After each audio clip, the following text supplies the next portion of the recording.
හරි. අපි ඊළඟට බලමු 21 වෙනි ගාන. 21.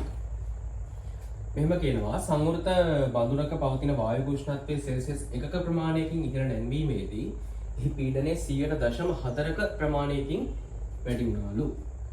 පද්ධතියේ ආරම්භක උෂ්ණත්වය වන්නේ. මේ බලන්න සංවෘත බඳුනක් තියෙනවා. හරි.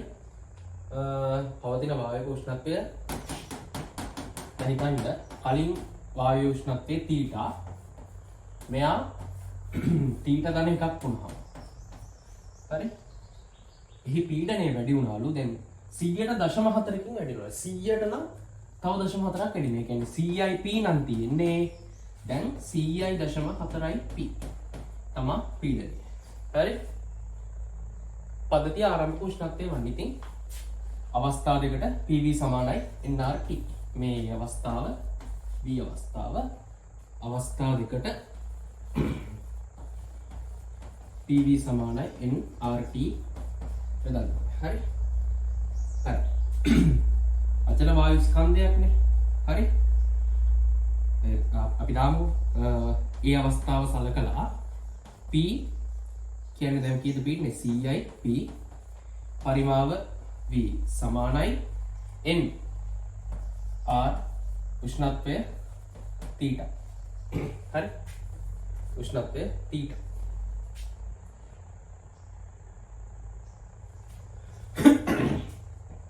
උෂ්ණත්වය සෙල්සියස් 1කින් වැඩි කරපුවාම හරි සෙල්සියස් 1කින් වැඩි කරනවා කියන්නේ තමයි කෙල්වින් 1කින් වැඩි කරනවා කියනවා වගේ. දැන් මේ θ ඉන්නේ කෙල්වින් වලින් ඈ මම T කියලා දාගන්නම් කැපිටල් T. හරි. ළමයි උෂ්ණත්වය සෙල්සියස් අංශක 1කින් නැග්ගුවා. හරි. කෙල්වින් අංශක 1කින් කෙල්වින් අංශක නෙමෙයි උෂ්ණත්වය සෙල්සියස් අංශක 1කින් නැග්ගුවා. කෙල්වින් 1කින් අප් කරා. උෂ්ණත්ව වෙනස ගත්තාම හරි සෙල්සියස් 1කින් නැග්ගුවා කෙල්වින් 1කින් නැග්ගුවා ඒ දෙක එකක්. හරි. එහෙනම් මෙතන T නම් මෙතන T දාන එකයි. අපෙන් අහන්නේ පද්ධතියේ ආරම්භක උෂ්ණත්වය. හරි. ඉතින් මේක අංක 1 මේක බීට දාපුවාම මේක අංක 2. හරි. පොදු සාධක කැපිලා යනවනේ බෙදෙද්දි 100ට 100.4 සමානයි කාටද nr කැපිලා t යට t ධන 1ට. හරි. එතකොට මෙතන සුළු කරපුවාම 100යි t ධන 100 සමානයි කාටද 100.4යි t. හරි.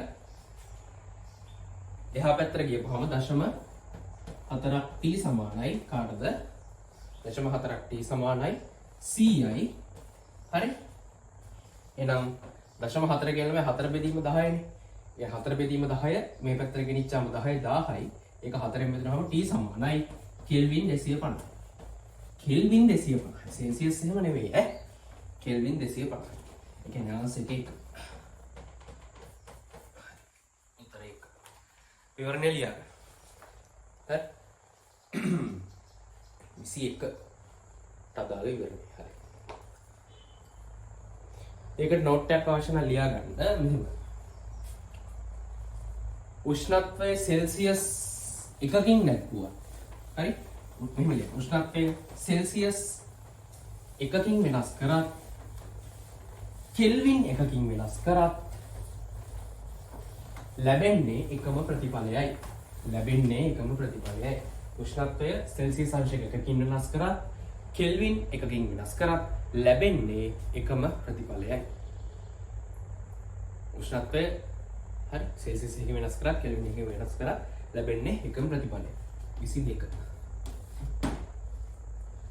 රූපේ දක්වා ඇති බඳුන තුනී තහඩු වලින් සාදා ඇති අතර පහළ කොටසේ හරස්කඩ වර්ගඵලය ඉහළ කොටසේ හරස්කඩ වර්ගඵලයෙන් 3 ගුණයකි. බඳුන සිම්පල් H උසකට ජලය පුරවා බඳුනට H උසකට ජලය පුරවා හිට එයට එය ජලය තුල සිරස පාකල විට රූපේ පරිදි පිහිටයි නම් බඳුන ජලය තුල නොගැලෙන පරිදි බඳුන තුලට ජලය පුරවා තිබිය හැකි උපරි උස කොපමණද? මෙන්න මේ වගේ බඳුනක් තියෙනවාලු. හරි. මෙන්න මේ වගේ බඳුනක් තියෙනවලු.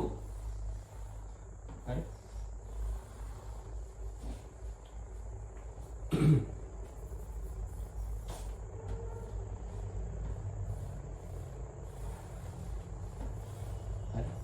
එක ජල භාජනයක දාලා තියෙනවලු. හරි. මෙන්න මෙහෙම ජල භාජනයක දාලා තියෙනවලු. හරි. මේක ඇතුළට ජලය වක් කරනවලු H උසකට. හරි. H උසකට මේකට ජලය දානවලු. හරි මේ උස H. හරි. H උසකට දානවලු. එහෙම දාපුවාම මෙයා ගිලෙනවලු. හරි. 2H උසක්. හරි. මෙයා ගිලෙනවලු 2H උසක්. 2H උසක්. හරි. 2H උසක් ගිලෙනවලු. හරි. එහෙනම් අපෙන් අහනවා මේකට මේක සම්පූර්ණයෙන්ම හරි මොකද්ද බඳුන ජලය තුල නොගිලෙන පරිදි කොච්චර වතුර ප්‍රමාණයක් උපරිම වශයෙන් මේ බඳුනට ඇතුළත් කරන්න පුළුවන්ද කියලා. හරි. අපි පළවෙනි අවස්ථාව සලකනවා. හරි. U සමානයි mg සලකමු. පළවෙනි අවස්ථාවට දාලා. හරි. ඒතර ඕගොල්ලෝ දන්නවා දැන් ජලයේ ඝනත්වය අපි ρ කියලා ගමු. මෙයාගේ ඝනත්වය d, මෙයාගේ හරස්කඩ වර්ගඵලය කැපිටල් A කියලා සලකමු. මෙයාගේ අඩිය 3a කියලා අපිට කියලා තියෙනවා. හරි. උඩ මෙන් යට හරස්කඩ 3 ගුණයක්. හරි. එතකොට මෙයා h, මෙයා 2h, මේ සම්පූර්ණ උස 3h කියලා දීලා තියෙනවා නේ. හරි. ඒතර මෙන්න මේ සම්පූර්ණ උස 3h කියලා දීලා තියෙනවා. මම චුට්ටක් ගෙලින් ගන්න. මෙතන 2h උසකට ගිහිල්ලා තියෙනවා. ඒතර මේ සම්පූර්ණ උස වෙනවා 3h. හරි. ඊළඟට අපි ඊටල දාමු. මේ සම්පූර්ණ උස වෙනවා මෙයාගේ 3h. හරි. මෙයා 5h. හරි. එතකොට වර්ගඵලය ලොකු කොටසේ උස 3h, මේ ටික 5h. හරි. අපි u සමාන mg දාමු. හරි. u උඩුකුරු දෙන්නම. termo කියන්නේ කොහොමද? ගිලුණු පරිමාව වතාවක්. හරි. ද්‍රවයේ ඝනත්වය වතාවක් g. එතකොට මෙයාගේ ගිලුණු පරිමාව කියලා කියන්නේ කීයද? 3a ගුණ කිරීම කීයද? 2h නේ. මෙයාගේ ඇතුළට ජලය දාලා තියෙන්නේ මෙයාගේ දැන් h උසකට. හැබැයි ගිලලා තියෙන්නේ 2h ප්‍රමාණයක්. 3a වතාවක් 2h. හරි. 3a වතාවක් 2h මේ තමා ගිලුණු පරිමාව. ρ වෝට වතාවක් g සමානයි mg. mg කියලා කියන්නේ ජලය කියන්නේ භාජනයේ ඇතුලේ තියෙන ජලය සහ භාජනයේ යන දෙකේම බර. භාජනයේ ඇතුලේ තියෙන ජලයේ බර අපිට ලියන්න පුළුවන් v ρ g. v කියලා කියන්නේ 3a h ඇතුලේ තියෙන ජලයේ ඉන්න ρ වෝට g ඝන. මෙන්න මෙයාගේ බර අපිට ලියන්න පුළුවන් මෙයාගේ මුළු පරිමාව වතාවක් මෙයාගේ ඝනත්වය කියලා. d v මුළු පරිමාව කියලා කියන්නේ මෙන්න මේ කොටසේ පරිමාව දන මේ කොටසේ පරිමාව කීයද? 3a ගුණ කිරීම 3h ධන a ගුණ කිරීම 5h. හරි. මෙයාගේ a මෙයාගේ 5h. හරි. g මොකද ළමයි මම මේ කරේ? මේ කරේ මෙන්න මේ අවස්ථාවේදී මෙයාගේ සමතුලිතතාවය සලකලා u සමානයි mg සමීකරණය ආදේශ කරලා තියෙනවා. එතකොට මෙතන එනවා උඩුකුරු තෙරපම කියන්නේ වස්තුවේ ගිලුණු පරිමාව වතාවක් ද්‍රවයේ ඝනත්වය වතාවක් g. මෙයාගේ ගිලුණු පරිමාව තමයි හරස්කඩ ගුණ කිරීම උස හරස්කඩ 3a. දැන් මෙයා ජලයේ ගිලලා තියෙන 2h ප්‍රමාණය. හරි. 2h ප්‍රමාණය තමයි ජලයේ ගිලලා තියෙන්නේ. හරි. ඔය ජල මට්ටම නෑ මෙතෙන්ට තියෙන්නේ. හරි. ජල මට්ටම මෙතෙන්ට මේ කඩේරි පටල ගන්න එපා. මේ වර උස ප්‍රමාණය මාක් කරන්න මම දාලා තියෙන්නේ. හරි. මේ වඩියක් කඩේරි. හරි. මොකද කඩේරි. හරි. එතකොට ගිලිච්ච පරිමාව මෙච්චරයි. ජලයේ ඝනත්වය g සමානයි ඇතුලේ තියෙන වතුර ප්‍රමාණයේ බර ධන මෙයාගේ මේ වස්තුවේ බර. හරි. මේ භාජනයේ බර. එතකොට වතුර ප්‍රමාණය ගිල්ලා තියෙන 3ah තමයි යාගේ පරිමාව. ρ වෝට g ධන. අපි ඝනත්වයට d කියලා ගත්තා නම් d වතාවක් මෙයාගේ මුළු පරිමාව dvg නේ තියෙන මේ v කියලා කියන්නේ මේ වස්තුවේ මුළු පරිමාව. මේ තියෙන වස්තුවේ ඝනත්වය වතාවක් g. එහෙම ලියන්න පුළුවන් වස්තුවේ ස්කන්ධය සමානයි වස්තුවේ ඝනත්වය වතාවක් වස්තුවේ පරිමාව. ඒතර මේ වස්තුවේ ස්කන්ධය ලියලා තියෙන dv. එයාගේ d එයාගේ total v එක. හරි. හරි. ඕකෙන් g ට g සුළු වෙනවා. ah ට AH සුළු වෙනවා. හරි 3ක් රෝබෝට සමානයි 3යි රෝබෝට. හරි මෙතන 6ක් නේ 6ක් රෝබෝට සමානයි 3ක් රෝබෝට ධන මොකක්ද දෙන්නේ D වතාවක් මොකක්ද මෙතනත් ඒ සුළු වෙනවා 3 වරක් 3 9යි 5යි 14යි 14ක් D සමානයි මේක එහා පැත්තට ගියපුවාම 14ක් D සමානයි 3ක් රෝබෝට කියලා එනවා. ඔන්න සම්බන්ධයක් අපිට එනවා. හරි හොඳයි. දැන් මේ සම්බන්ධය භාවිතා කරලා අපි දෙවෙනි අවස්ථාව සලකලා සමීකරණය හදලා ගමු. එච්චරයි තියෙන්නේ. හරි. මේක ලියා ගන්න. ඔක ලියා ගන්න. හරි. වීඩියෝ පොස් කරලා ලියා ගන්න. මම දැන් යනවා දෙවෙනි අවස්ථාවට. දෙවෙනි අවස්ථාව. හරි. දෙවෙනි අවස්ථාව. ළමයි දෙක අවස්ථාවේදී හරි දෙක අවස්ථාවේදී මොකද වෙන්නේ? හරි මෙන්න මේ වාදනය තුල සම්පූර්ණයෙන්ම හරි ගිලිලා මේක නේ කොහොමද තියෙන්නේ? හරි මේ අවස්ථාවේදී හරි ගිලෙන්න ඕන්න මෙන්න තියෙන්නේ. එතකොට හරි ජලයේ යම්කිසි ප්‍රමාණයක් දැන් මේකේ ජලය තියෙන්නේ. හරි මේ වාදනය ඇතුලේ ජලයේ යම්කිසි ප්‍රමාණයකට ඇතිනේ. හරි ඔන්න ඔහම ඇති. හොයන්න පුළුවන් මේ රූපේ. හරි මේ තියෙන ළමයි වාදනය. මේ තියෙන වාදනය. හරි මේ කියන වාදනය. හරි වාදනය මේ ජලය තුල මෙහෙම ගිල්ලා තියෙනවා. හරි ගිල්ලා තියෙනවා. එතකොට මේ අවස්ථාව දෙක අවස්ථාව අර කලින් එක අවස්ථාව. හරි දෙක අවස්ථාවට අපි u සමානයි mg දැම්මොත් u කියන්නේ v ρ g නේ. මෙහා රෝබෝට හරි ගිලුණු පරිමාව කියන්නේ කීයද? මෙයාගේ මුළු පරිමාවම ගිල්ලා තියෙන්නේ දැන් නේ. v මුළු පරිමාව කීයද? 14යි h නේ මතකද? 3යි a වතාවක් 3යි h ධන ඒ කියන්නේ 9යි ah 5යි h වතාවක් a 5යි h 9යි h 5යි h 14යි h 14යි ah ඒ තමයි ලැබුණු පරිමාව රෝබෝට g මෙන්න උඩුකුරු කරපු සමානයි mg හරි වතුර ගිල්ලා තියෙන්නේ කොච්චරද? හරි mg ජලය මම මෙහෙම ලියන්නම්කෝ ධන හරි මෙයාගේ වස්තුවේ බර dvg d වතාවක් එයාගේ පරිමාව කීයද? 14යි ah වතාවක් g 14යි ah රෝබෝට g සමානයි mg ජලය අපිට ලියන්න පුළුවන් රෝබෝට v වෝට කියලා ගමු g ධන 14යි ah dg හරි g g සුළු වෙනවා රෝබෝටට එහෙම සුළු වෙන්නේ. හැබැයි අපිට ළමයි d කියලා කියන්නේ කවුද? 14යි d කියලා කියන්නේ 3යි රෝබෝට නේද? 14යි d සමානයි 3යි රෝබෝට නිසා හරි නිසා මම මේ වලට මේ විවරණය කරලා කරන්න ඕන හින්දා මේ මෙහෙම ලියන්න නැත්තම් මේ වාක්‍ය ලියන්න අවශ්‍ය නැහැ. හරි ඒක ඔයාලා තේරෙනවනේ. හරි 14යි h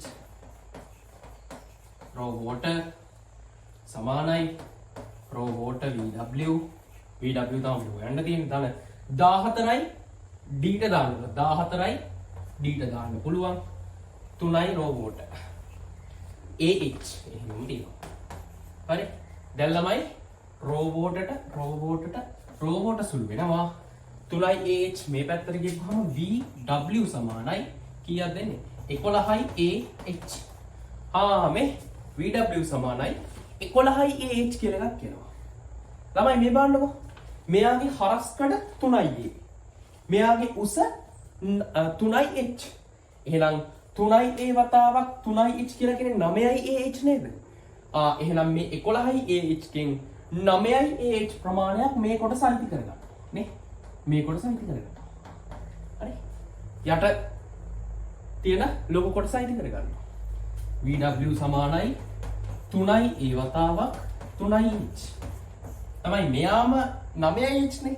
9h වැඩි 11h කියන පරිමාව වැඩිනේ. එහෙනම් මෙයත් පිළිලා තව ටිකක් යන්න ඕනේ.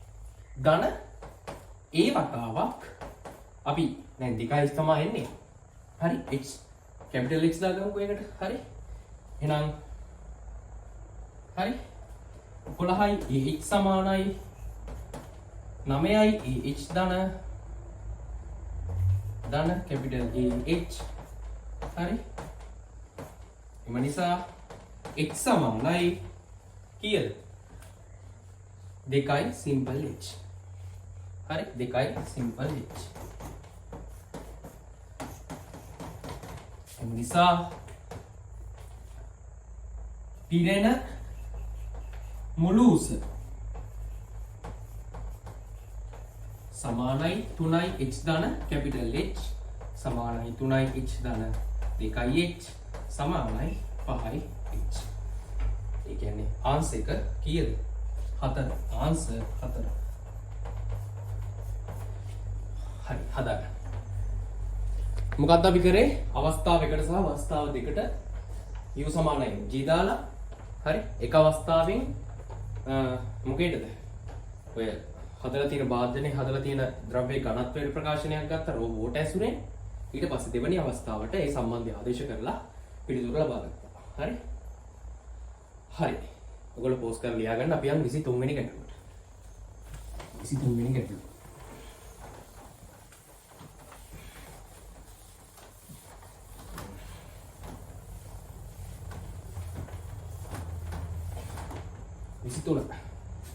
තිරස් නලයක xy හා z යන නල තුනක් රූපේ දැක්වෙන අයුරු තිරස්ස සවිකර ඇත. නලය තුලින් දුෂ්ට්‍රාවී නොවන අසම්පීඩ තරලයක් අනවරත හා අනාකූලව ගලා යාම සැලසූ විට පහත් දීර්ඝ ප්‍රකාශන සලකා බලන්න. a හා z නල තුල ඉහළ නගින ද්‍රව කන්දන් වලට වඩා x හා z හරි. නල තුල ද්‍රව කන්ද ඉහළ නගින ද්‍රව කන්දන් වලට වඩා y නලය තුල ඉහළ නගින ද්‍රව කන්දේ උස අඩු වේ. ඔවුනේ ළමයි මේ බලන්නකෝ. හරි. දැන් මෙහෙමනේ ඔක තියෙන්නේ. හරි. මේ වගේ ගන්න මේ තියෙන්නේ. හරි. right. උතර මෙතනත් නලයක් සවි කරලා තියෙනවා. හරි. ළමයි අපි මේ වගේ අනාකූල රේඛාවක් ගත්තාම හරි. ඕගොල්ලෝ දන්නවා අපි මෙන්න මේ වගේ දැන් මෙයා මෙහාට ගලාගෙන යන්නේ කියලා හිතමුකෝ. එතන මෙතන v1යි හරි මෙතන v2යි නැවත ඉතින් මේ හරස්කට ආසන්නව සමානයි වගේ මේ ගාන හැටියට තියෙන්නේ. හරි අපි මේ කොහොමද v3යි කියලා දාගමුකෝ. හරි. හොඳයි. ළමයි මේ 1 2 3 ලක්ෂවල අපි 1 2 3 කියලා දාමු. 1 මෙතන 2 ලක්ෂය මෙතන 3 ලක්ෂය. හරි. a හා z නල තුල ඉහළ නගින ද්‍රව කන්දන් වලට වඩා y නලය තුල ඉහළ නගින ද්‍රව කන්දේ උස අඩුයි. හරි. මෙයාගේ x y z. හරි. x ට වැඩිය y ගේ අඩුයි කියලා කියන අපි දන්නවා ළමයි බර්නලි දාපුවාම p1 දාන එක ලක්ෂයට බර්නලි දැම්මොත් එහෙම p1 දාන භාගයක් ρ v1 වර්ගය සමානයි p2 දාන භාගයක් ρ v2 වර්ගයනේ. හරි. මේ බලන්නකෝ v1 කියන එකට වැඩිය v2 විශාලයිනේ. ඇයි? මක් නිසාදයක් හරස්කඩ වර්ගඵලයේ වතාවක් ප්‍රවේගය. එහෙම නැත්නම් පරිමාණ ප්‍රවාහ ශීඝ්‍රතාවයේ නියතයක් නිසා. හරි. එම නිසා හරි ρ නියත කොට මෙන්න මේ පදේ වැඩි. හරි. එම නිසා මොකද වෙන්නේ? p1 විශාලයි p2ට වැඩි. හරි. p1 විශාලයි p2ට වැඩි. හරි. මොකද මෙයා දැන් මේ දෙන්න සමානයිනේ. මෙයා v2ට වැඩිය v1 අඩුයි නම් හරි. භාගයක් ρ v2 වර්ගය කියන පදයට වැඩිය මේක අඩුයි. මුන් දෙන්නගේ එකතුව මේ දෙන්නගේ එකතුව නියතව තියාගන්න ඕන. මූ වැඩි වෙලා මූ අඩු වෙද්දී මූ වැඩි වෙලා මූ අඩු වෙන්න ඕන. ඒ තමයි ලියලා තියෙන්නේ. හරි. අපි දන්නවා P1 ලක්ෂයේ පීඩනය අපිට ලියන්න පුළුවන් H1 රෝබෝට G. හරි. විශාලයි H2 රෝබෝට G. හරි. Gට රෝබෝට Gට රෝබෝට අපල දැම්මා. H1 විශාලයි H2යි. හරි. එම නිසා ඒ ප්‍රකාශනය හරි. ඒ ප්‍රකාශනය හරි. හරි. ලියාගන්න.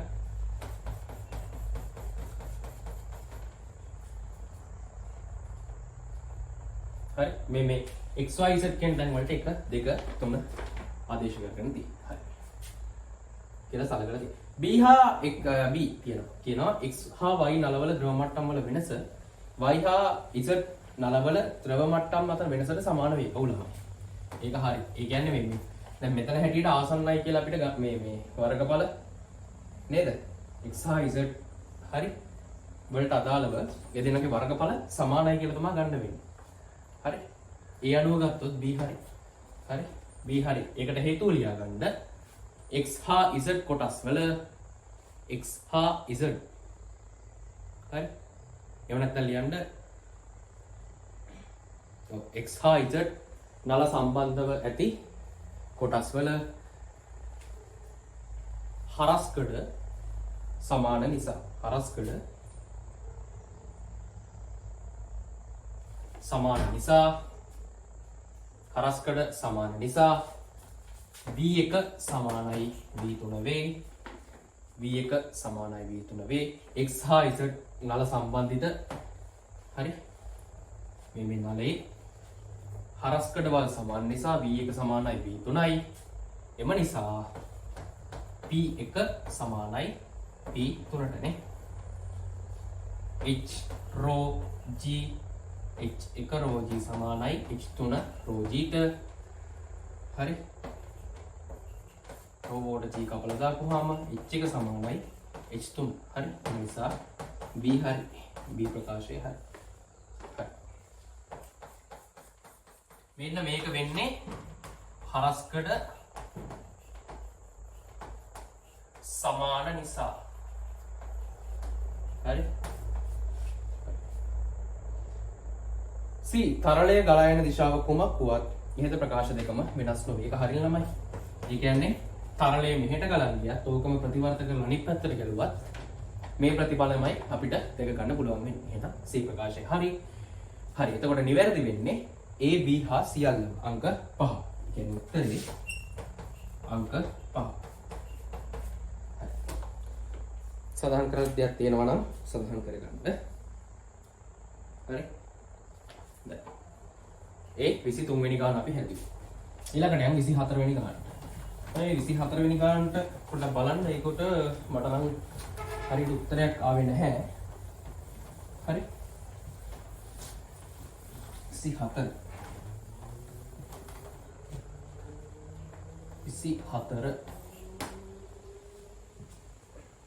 චන්ද්‍රිකාවක් පෘථිවි පෘෂ්ඨයට ඉතා ආසන්නව වටහිර සිට නැගෙනහිර දෙසට පෘථිවිය වටා භ්‍රමණය වෙනවලු. ඒ සෑම පැය 11.6කට වරක්ම සමකයේ මත වූ එක්තරා ලක්ෂයකට ඉහළින් පිහිටයි. හරි. කියන්නේ චන්ද්‍රිකාවක් තියෙනවලු. ඒක හැම පැය 11 කියන්නේ මෙතන කියලා හිතන්නකෝ. හරි. පැය 11කට වතාවක්ම හැම පැය 11.6කටම වතාවක්ම මෙහෙම ගිහිල්ලා මෙතෙන්ට සෙට් වෙනවා. ඔතෙන් සෙට් වුණා. පැය 11.6ක් ගියා. මෙතෙන් සෙට් වුණා. කොහොම වැඩේ වුණා. හරි. හරි. ඒ සෑම පැය 11.6කට සමග හරි. පෘථිවිය අරේ මෙච්චරයි චන්ද්‍රිකාව හා පෘථිවි පෘෂ්ඨය අතර දුර ඉතා කුඩා ලෙස සලකා පෘථිවි ස්කන්ධය කරණය කළ විට හි අගය වන්නේ. හරි. මේ බං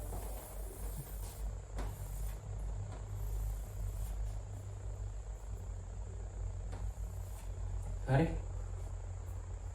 දැන් මේක තමයි පෘථිවිය. මේකේ ස්කන්ධය n කියලා ගමුකෝ. චන්ද්‍රිකාව මෙන්න මෙහෙම වටේට භ්‍රමණය වෙනවා. හරි. භ්‍රමණය වෙනවා. ඒ චන්ද්‍රිකාව මෙහි තියෙනවා. හරි.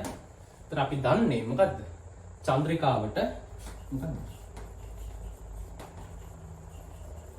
චන්ද්‍රිකාවේ ස්කන්ධය නම් මෙයාගේ කෝණික ප්‍රවේගය ඔමේගා කියලා හිතමු. හරි. චන්ද්‍රිකාවට කේන්ද්‍රීය දිශාවට x සමානයි මේ නම. x සමානයි m. හරි. ඕක දාපුවාම f කියන එනවා. f කියන්නේ gmm බෙදීම r වර්ගය. හරි. දැන් අපිට පෘථිවි ආරය ආදේශ කරන්න පුළුවන් මොකද මේ දෙන්න අතර ගැප් එක ඉතා කුඩයි කියලා සලකලා තියෙන. හින්දා සමානයි මෙයාගේ ස්කන්ධේ වතාවක් m ඔමේගා වර්ග r. ඔමේගා වර්ග කියලා කියන්නේ කවුද? දැන් ළමයි අපිට ආවර්ත කාලය හම්බෙලා තියෙන 11.6ක් කියලා පැය. දැන් ඔමේගා කියලා කියන්නේ 2.5 බෙදීම ආවර්ත කාලයනේ. m කපලා දාමු. හරි. කැපිටල් M සමානයි ඔමේගා වර්ග r ඝනය බෙදීම කාටද? g ට. හරි. අපි දන්නවා ඔමේගා සමානයි 2.5 බෙදීම t. හරි. එම නිසා කැපිටල් M සමානයි 4යි π වර්ග r ඝනය බෙදීම g t වර්ග. හරි. දැන් ආදේශ කරගෙන යන්න. m සමානයි 4යි π 3 වර්ගය r ඝනය 6400යි 10 3යි ඝනය බෙදීම g කියලා කියන්නේ 6යි 10 ඍණ 11යි නේ. 10 ඍණ 11යි t වර්ග. t කියලා කියන්නේ 11.6යි පැය තප්පර කරන 3600න් ගුණ කරලා ඒකේ වර්ගය ගන්න. මේක සුළු කරලා තමයි ළමයි ඉතින් දාන්න තියෙන්නේ. mට උත්තරේ ගන්න. හරි. ඕකේ උත්තරයක් ආවේ නැහැ. මේක ළමයි පෘථුවියේ භ්‍රමණය සලකලා ගාන හදන්න කෙන් try එකක් දුන්නා. නමුත් පෘථුවියේ භ්‍රමණයට දැන් අපි පෘථුවියේ භ්‍රමණය අදාළ කරගන්නේ නැහනේ. ඒ කියන්නේ පෘථුවියේ ඉඳන් අපි චන්ද්‍රිකාව දිහා නිරීක්ෂණය කරන්නේ. හරි. දැන් පෘථුවියේ ස්කන්ධයක් අහද්දී හරි. දැන් පෘථුවියේ ස්කන්ධයක් කියලා අහද්දී අපි දැන් පෘථුවියේ ඉඳලානේ දැන් ඔක නිරීක්ෂණය කරන්නේ. හරි. දැන් පෘථුවියේ ස්කන්ධයක් අහද්දී අපිට নিরপেক্ষවම ගන්න කියලාත් ඉතින් එහෙම කියලා හිතලා ගන්නත් එහෙම හිතලා ගත්තත් මේ උත්තරයක් නැහැ මේකට. හරි. මේ ස්කන්ධය හොයද්දී සාමාන්‍යයෙන් අපි මේ ක්‍රමයට තමයි යන්නේ ඉතින්. හරි. මේ පෘථිවියේ භ්‍රමණයක් කියලා ඉතින් එහෙම සලකන්නේ නැහැ ගණන් වල. ඉතින් මේකට උත්තරයක් නැහැ. ඔයගොල්ලෝ සුළු කරලා බලන්න මේක තමයි. මේක හදුවම සුළු කිරීමේ ආදේශය එන්නේ. හරි. 25. 25 නේ.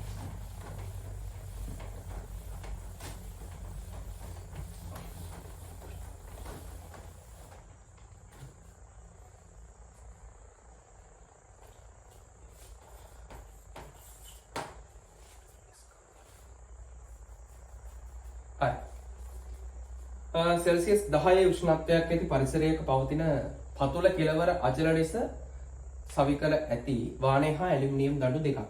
සෙල්සියස් 10 උෂ්ණත්වයක් ඇති පරිසරයක. මෙන්න මෙහෙම වානය සහ දෙකෙළවර වානය සහ ඇලුමිනියම්. හරි.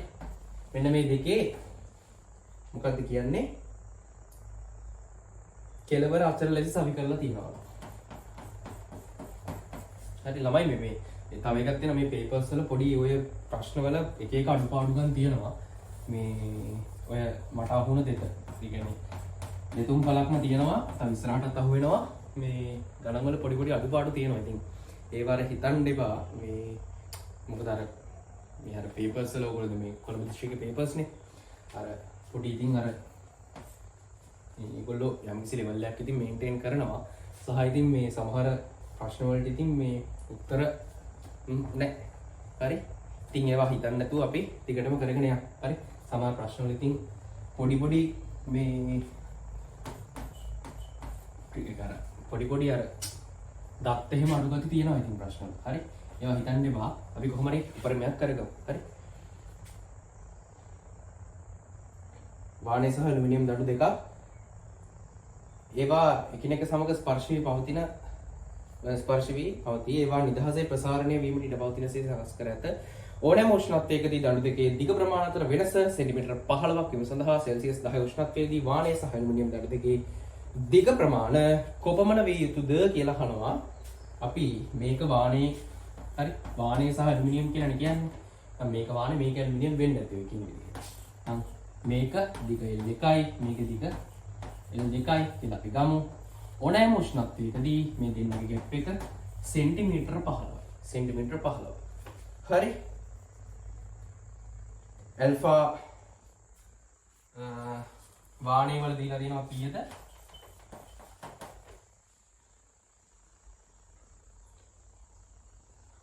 1.10 5යි ඍණ 5යි. ඇල්ෆා ඇලුමිනියම් වල දීලා තියෙනවා කීයද?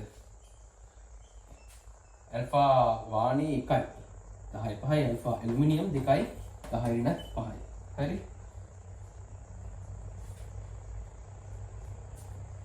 හරි.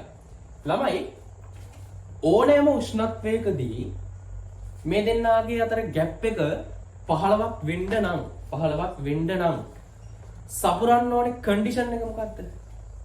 ඕනෑම උෂ්ණත්ව වෙනසකට අදාළව මේ දෙන්නාගේම දිග වැඩිවීම එකම ප්‍රමාණයකින් සිද්ධ වෙන්න ඕනේ. හරි? ඒ කියන්නේ ඩෙල්ටා L ස්ටීල් සමානයි ඩෙල්ටා L ඇලුමිනියම් වෙන්න ඕනේ. හරි? ඕනෑම උෂ්ණත්වයකදී හරි? ඕනෑම උෂ්ණත්වයකදී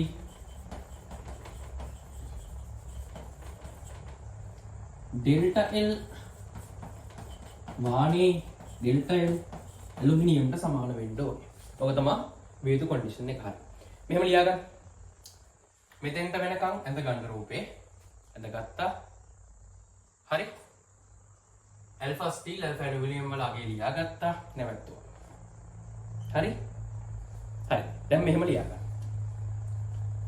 මෙම කොන්දේසිය සපුරාලීමට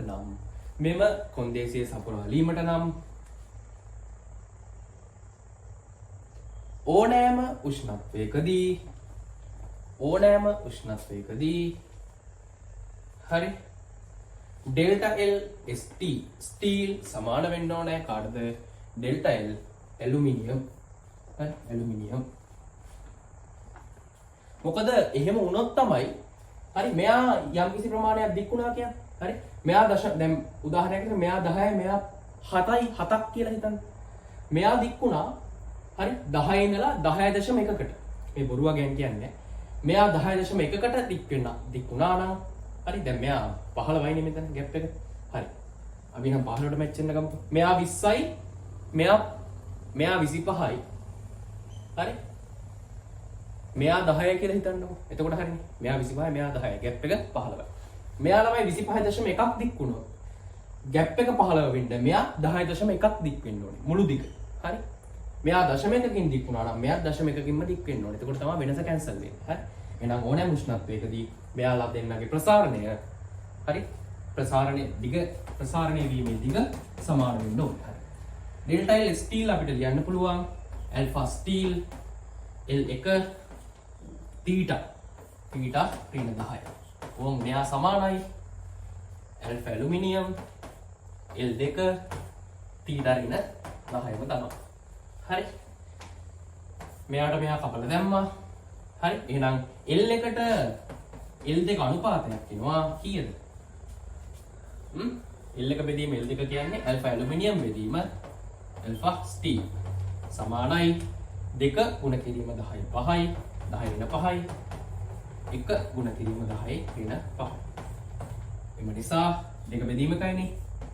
L1ට එම නිසා L1ට L2 සමානයි 2ට 1 විය යුතුයි. හරි 2ට 1 වෙන්න ඕනේ.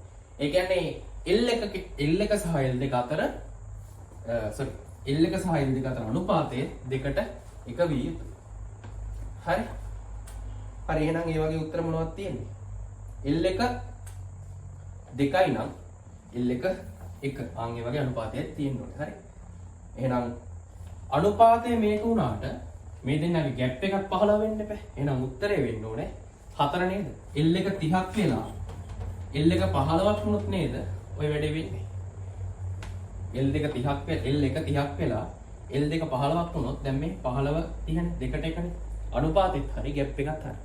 එහෙනම් උත්තරේ වෙන්නේ 30 සහ 15. ඒ කියන්නේ ආන්සර් එක 4. හරි ආන්සර් එක 4. හරි 26. ලියාගත්තේ නැද්ද මේක? අනේ මැකුවා. හරි මෙච්චර ඇලියු ඉතින් L එකට L එක සමානයි 2ට 1යි. එම නිසා L එක සමානයි 30යි L එක සමානයි 15යි ආන්සර් එක 4. ඔච්චරයි ලිව්වේ. හරි ලියා ගන්නකො. මොකද අනුපාතයට සමාන වෙන්න ඕන දෙකට එක ગેප් එකත් සමාන වෙන්න ඕන. 30න් 15 කඩනොත් 5යි. ગેප් එක හරියනවා. හරි. හරි පෝස් කරලා ලියා ගන්න. අපි ඊළඟට නෑ. එන්න 26ට.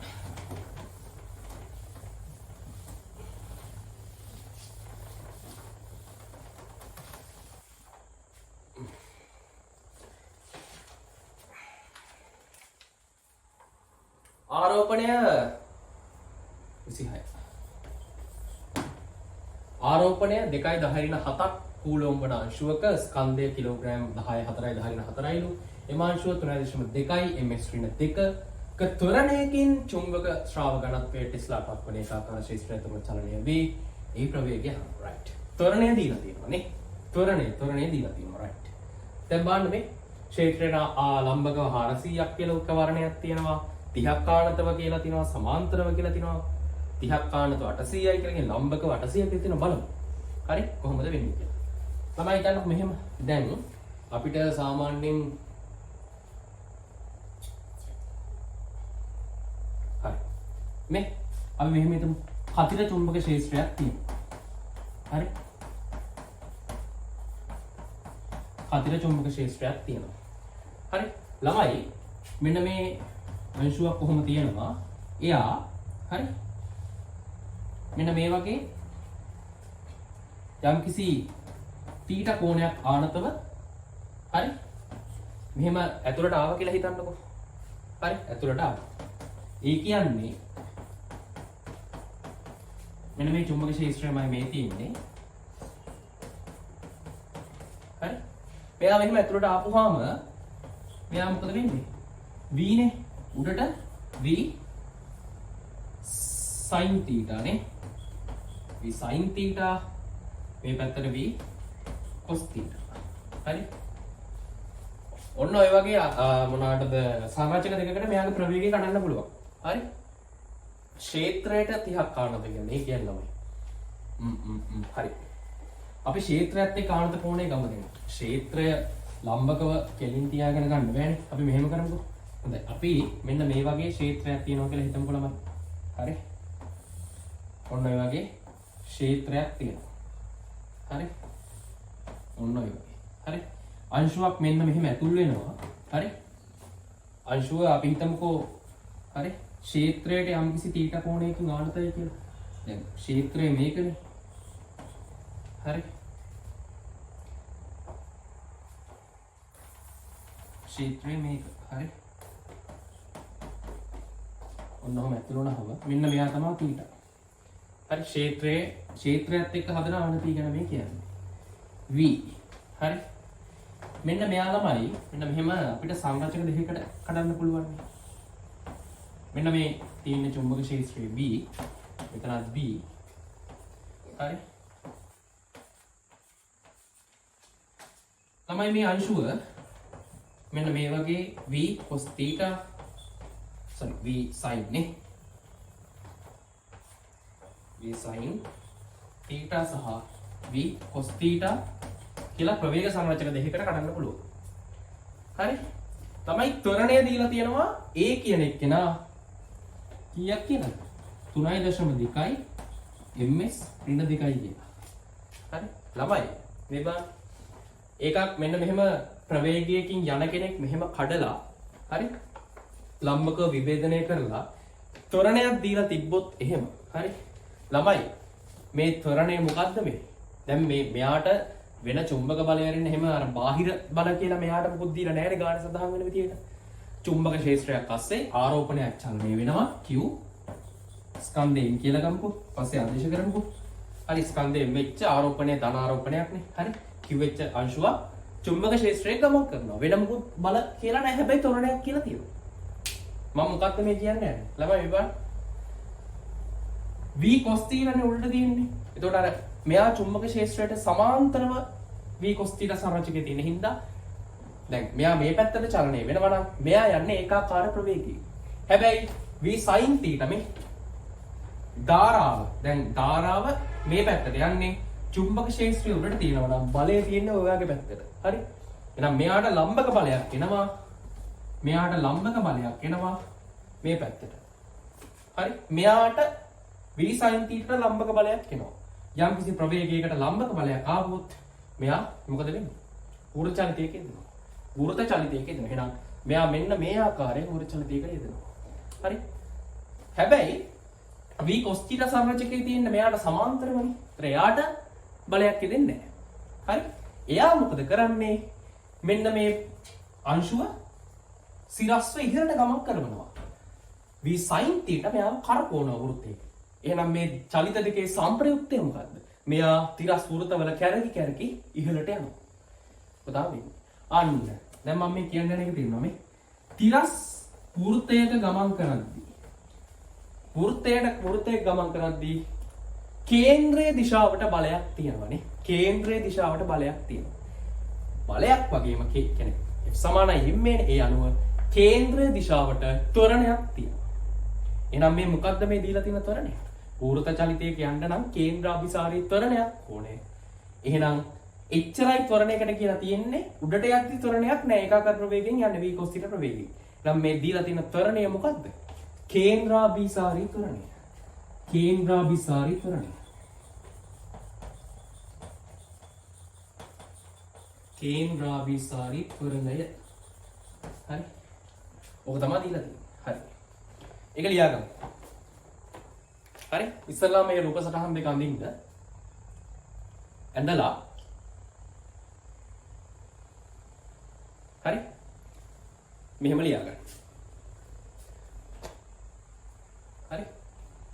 අංශුව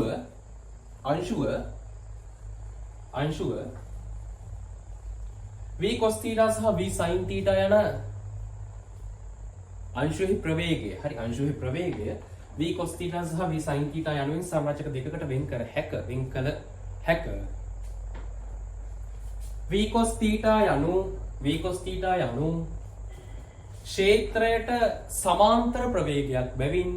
ක්ෂේත්‍රයට සමාන්තර ප්‍රවේගයක් බැවින්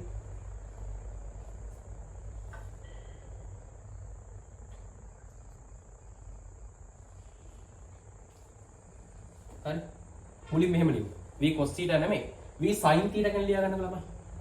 v cos theta යන ක්ෂේත්‍රයට සමාන්තර ප්‍රවේගය බැවින් කියලා ඒක කපලා දාන්න. මුලින් මෙහෙම ලියන්න. v sin theta යනු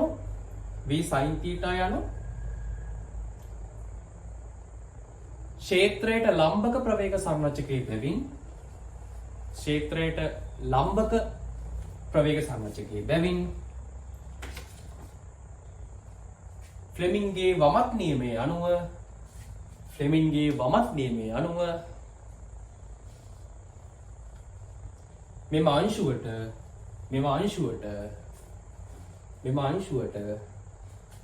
මෙහෙම ලියන්න. මේ තිතක් දාලා රවුමක් දාලා F අකුර. තිතක් දාලා රවුමක් F අකුර. තිතක් F දිශාවට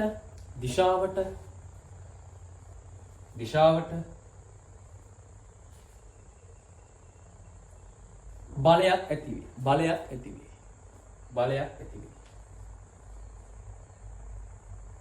එම නිසා මෙම අංශුව තිරස් වෘත්තයක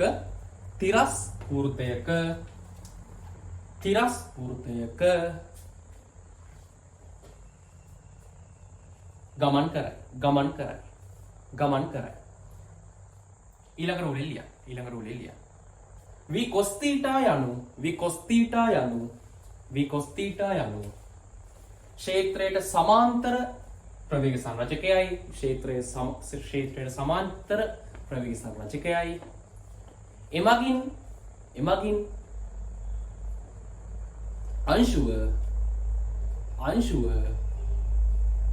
එමගින් අංශුව සිරස්ව ඉහළට ඒකාකාර ප්‍රවේගයෙන් ගෙන යයි. සිරස්ව ඉහළට ඒකාකාර ප්‍රවේගයෙන් ගෙන යයි. මොකද ක්ෂේත්‍රයට සමාන්තරව v cos θ එන හින්දා එයාගෙන් ඒ පැත්තට බලයක් නැහැ. ඒ පැත්තට ත්වරණයක් නැහැ. හරි ඒක. හරි. ඊට යට රුලෙන් ලියන්න v cos θ සහ v sin θ ගේ චලිතයන් දෙක එකතු වී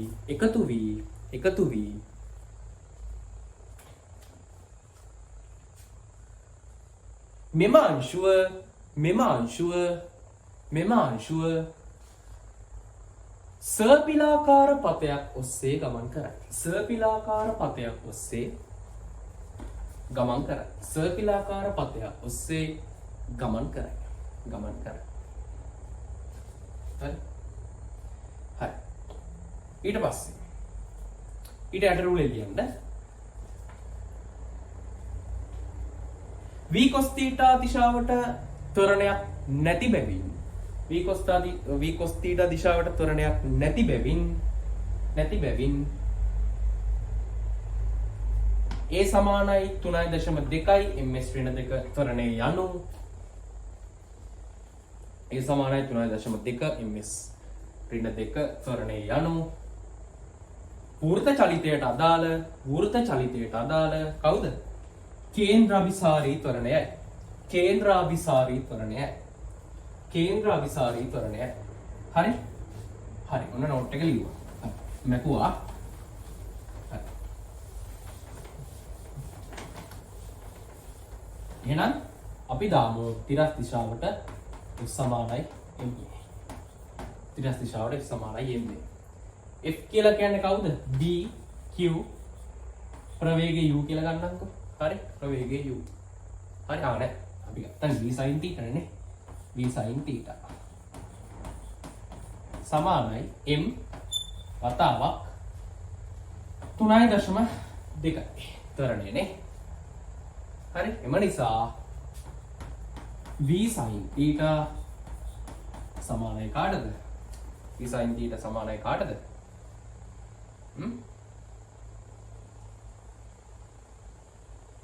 v sin θ සමානයි කාටද? ස්කන්ධය 4යි 10 ඍණ 4යි වතාවක් 3.2යි බෙදීම b කියන්නේ කීයද ළමයි? 8යි q කියලා කියන්නේ 2යි 10 ඍණ 7යි. හරි එතකොට මෙතෙන්ට 10 ඍණ 3යි ඒ කුලට ගෙපුවාම දැන් මෙතන දෙකක් කැපෙනවා. ඒකයි 1.6යි. හරි ඒකයි මේකයි 0.8යි.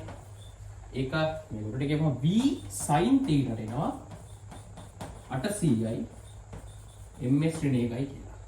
v sin θ එනවා 800ක් ms ඍණ 1යි කියලා. v sin θ හරි v sin θ 800යි ms ඍණ 1යි කියලා අපිට එනවා. හරි ළමයි v sin θ 800යි නම් හරි මේ තියෙන තිරස් ප්‍රවේගයනේ. තිරස් ප්‍රවේගය සමානයි v sin θ සංරචකය. v sin θ කියන සංරචකයම 800යි. හරි v sin θ කියන සංරචකයම 800. දැන් බලන්න මේ පළවෙනි කියන ක්ෂේත්‍රයට ලම්බකව 400යිලු. හරි ක්ෂේත්‍රයට දැන් v sin θ කියලා කියන්නේ ක්ෂේත්‍රයට මේ පටල ගන්න බෑ. මේක b නම් v sin θ කියන්නේ මේ පැත්තට. v sin θ හරි සමානයි 800යි.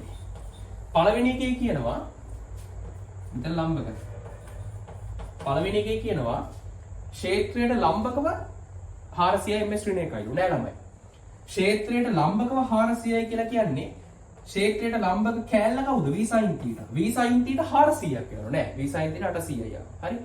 ක්ෂේත්‍රයට 30ක් ආනතව 400ක් නෑ. ක්ෂේත්‍රයට 30ක් ආනතව 400යි කියලා කියනවා. ඒත් නෑ. හරි. ළමයි මේ බලන්න ක්ෂේත්‍රයට අංශක 30ක් ආනතයි කියලා කියන්නේ මේකනේ. හරි. v 30ක් ආනතව 400යි නේ. හරි මෙන්න මේකයි ඔය කියන්නේ. ක්ෂේත්‍රයට 30ක් ආනතව ප්‍රවේගය 400යි. නෑ. එහෙම වුණොත් එහෙම තිරස් සංරජකය ඉන්නේ කවුද? v sin 60 400යි sin 60. හරි? 400යි sin 60 කියන්නේ කීයද? 400යි මූල 3 200යි මූල 3යි. නෑ. 200යි මූල 3 කියන්නේ 800 නෙමෙයි. දෙවෙනි එකත් වැරදි. ක්ෂේත්‍රයට සමාන්තරව 800 නෑ. ක්ෂේත්‍රයට සමාන්තරව කියන ළමයි සිරස් ඉහළට 800ක් කියන එක නෑ. ක්ෂේත්‍රයට ලම්බක වෙන්න ඕනේ. හරි? මොකද ත්වරණයකට අදාළ ප්‍රවේගයක් නේ අහන්නේ. තිරස් ත්වරණයක් තියෙන නම් වෘතයක යන්න ඕනේ. ඒකට සමාන්තර වෙලා බෑ බල ඇති වෙන්න. හරි? v sin θ කියන එක සමාන්තර වෙලා බෑනේ කොහොමද? ක්ෂේත්‍රයට 30ක් ආනතව 800 කිලෝ. නෑ. ක්ෂේත්‍රයට 30ක් ආනතව 800ක් වුණොත් මේ ක්ෂේත්‍රයට 30ක් ආනත නම් 800යි sin 60 තමයි ත්වරණයට අදාළව එන ප්‍රවේගයට ගන්න සිද්ධ වෙන්නේ. 800යි sin 60 කියන්නේ 400යි මූල 3යි. ඒක ගන්න වෙන්නේ නැහැ. ක්ෂේත්‍රයට ලම්බකව 800 කිලෝ. අන්න හරි. ක්ෂේත්‍රයට ලම්බකව 800යි. මෙන්න උත්තරය. ක්ෂේත්‍රයට ලම්බකව 800. ඒ කියන්නේ v sin θ කියන එක එකක් වෙන්න ඕන නේද මෙතන? sin θ එකයි කියලා කියන්නේ θ සමානයි 90යි. θ 90යි කියලා කියන්නේ ක්ෂේත්‍රයට ලම්බකයි. අන්න හරි. හරි? මොකද කලින් ඒවා ක්ෂේත්‍රයට ආනතව 30ක් ආනතයි. එහෙනම් තිරස් එක ගන්න වෙන්නේ. තිරස් එක අපි සලකන්නේ ත්වරණයට අදාළ වෙන්නේ තිරස් එකකින්. ඉතින් තිරස් එක වෙන්නේ 800යි sin 30. sin 60 නෙමෙයි sin 30යි. sorry. 30ක් ආනත කියන්නේ 800යි sin 30 කියන්නේ භාගය 400යි. අර අතනත් මේ මෙතන sin 60 නෙමෙයි sin 30යි. මට ඒක කියද්දි පැටලුණා. මම ආයි කියන්නම්. ක්ෂේත්‍රයට ලම්බකව 400ක් කියන එක වැරදිනේ. හරි ක්ෂේත්‍රයට ලම්බකව 400ක් වුණොත් මෙන්න මෙහෙම මේ පැත්තට v sin θ කියන තනි පදයම 400ක් කියලා කියන්නේ. ඒක වැරදි. ක්ෂේත්‍රයට 30ක් ආනතව 400ක්. මේ ක්ෂේත්‍රයට 30ක් ආනතව මෙතන 400ක් වුණොත් මොකද වෙන්නේ? තිරස් ප්‍රවේගයට එන්නේ 400යි sin 30යි. 400යි sin 30 භාගයයි. භාගය කියන්නේ 400න් භාගය 200යි. එහෙනම් තිරස් එක 200ක් නෙමෙයි. v sin θ වෙන්න ඕනේ 800ක්. දෙවෙනි එකත් වැරදි. ක්ෂේත්‍රයට සමාන්තරව 800ක් නෑ. ක්ෂේත්‍රය සමාන්තරයි කියනවා උඩට 800ක් නෙමෙයි. ලම්බක වෙන්න ඕනේ. හරි? ක්ෂේත්‍ර සමාන්තර වෙන්න බෑ. තුනක් වැරදි. 4 ක්ෂේත්‍රයට 30ක් ආනතව හරි 800 කිලෝ. මෙතෙන් 800 දාන්න. එහෙනම් තිරස් ප්‍රවේගය වෙන්න ඕන ළමයි. ක්ෂේත්‍රයේ කියන්නේ ක්ෂේත්‍රයට ලම්බකව ප්‍රවේගය වෙන්න ඕනේ 800යි sin 30. හතරවෙනි එක හැටියට. 800යි sin 30 කියන්නේ 400යි. v sin θ 400ක් වෙන්න ඕනේ නෑ. v sin θ වෙන්න ඕනේ 800යි. පස්වෙනි එකේ කියනවා ක්ෂේත්‍රයට ලම්බකව 800යි. v sin θ කියන ගුලියම 800යි. ඒ කියන්නේ උත්තරය අංක 5. මොකද v sin θ 800ක් වෙන්න නම් මෙන්න මේ sin θ පද එකක් වෙන්න ඕනේ θ 90ක් වෙන්න ඕනේ කියලා ලම්බකයි. හරි. එතකොට ඒක තමයි උත්තරය. හරි. ඔය sin θ ට තියෙන්න පුළුවන් උපරිම අගය එක. හරි. මේක එකට වඩා අඩු වුණොත් එහෙම v වැඩි වෙනවා. එහෙනම් v වැඩි වුණාම මොකද දශම ගාණක් v සමාන 800ක් නම් v කියන උත්තර කොහොම 800ට වැඩි වෙන්න බෑ දශම ගාණකින් බෙදෙන හින්දා. ඕන් මෙතෙන්ට මෙන්න මෙහෙම උත්තරයක් තිබ්බනම් හරි ළමයි. ක්ෂේත්‍රයට 30ක් ආනතව 1600ක් වගේ. ක්ෂේත්‍රයට 30ක් ආනතව 1600ක් වගේ තිබ්බනම් අන්න 1600යි sin 30 sin 30 කියන්නේ භාගය 800 කියලා ගන්න තිබ්බා. දැක්කද? නෑ මෙතන 1600 නෑ මෙතන උපරිම දීලා තියෙන 800. එහෙනම් උත්තරේ වෙන්නේ ඔක. හරි? හරි. හදාගන්න. හරි? හරි. අපි යන් 27 වෙනි ගැටලුවට.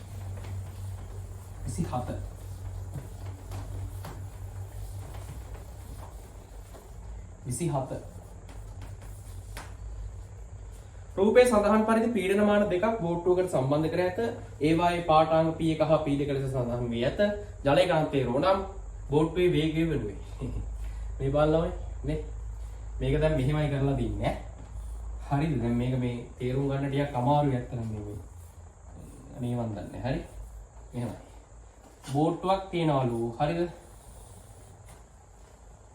මේ බෝට්ටුව හරි P2යි P2යි හරි මෙතන කියලා හිතමු P2යි ළමයි නලය ඕම් ඔහම කෑල්ලක් ගහලා තියෙනවා දැක්කද ඔයා හරි ආන් ඒ වගේ චූටි කෑල්ලක් ගහලා තියෙනවා නේ මෙතන P1යි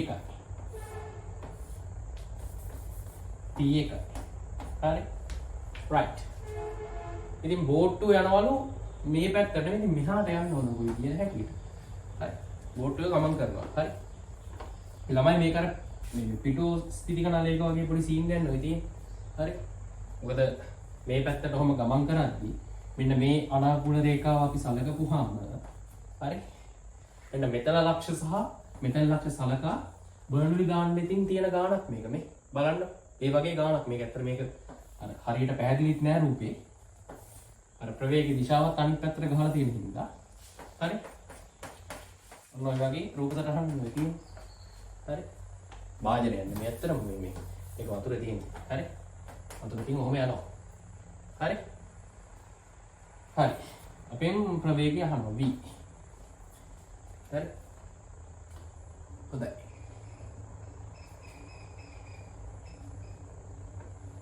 හරි. තමයි දැන් මෙහෙමනේ. ඔය මම මේකම කන්න. හරි. මෙතන අංක 1 මෙතන අංක 2 ලක්ෂ ගත්තාම හරි. 1 හා 2ට බර්නොලි සමීකරණයෙන්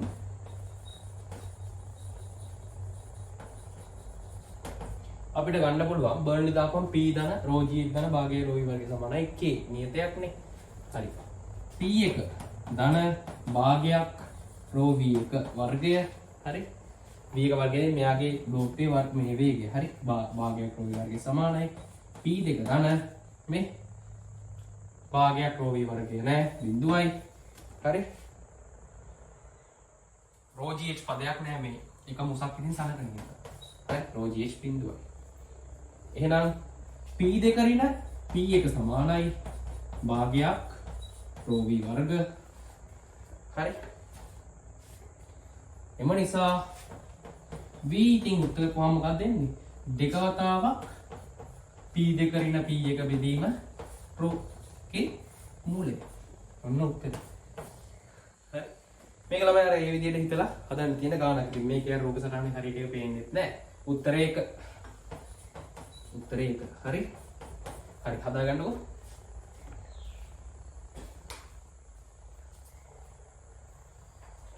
හරි. පෝස් කරලා හදාගන්න. 28 වෙනි එකට යන්න.